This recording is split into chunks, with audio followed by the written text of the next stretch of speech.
fix Hive receiver flashing pink light. What does it mean? So this will pretty much just be a short explanation on a pink light on your Hive receiver. So knowing what it means, then you can use that as a basis to pretty much just fix this technically.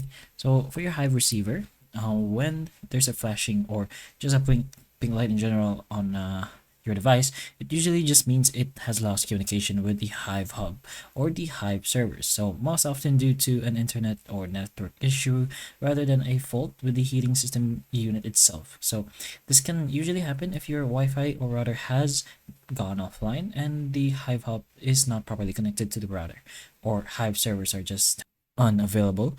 But in most cases, your heating can still be controlled manually at the receiver even while the light is flashing pink. But to fix it, specifically this, it should look something like this. By the way, it's not really pink, but something similar to this. But anyways, to fix it, you can go ahead and try power cycling the Hive hub itself by unplugging it for about 30 seconds. So make sure it doesn't have power for at least 30 seconds. So restart it. It's basically a restart for 30 seconds.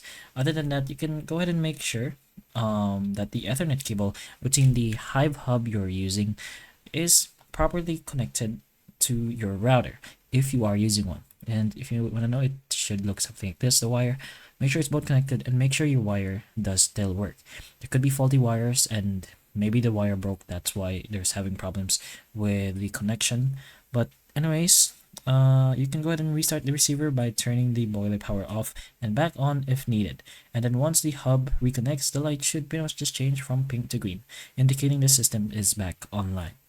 But these are a few things to keep in mind to potentially fix this pink light problem. So hopefully the information of this video can help you, and if it can, please like and subscribe for more videos like this, and that's all.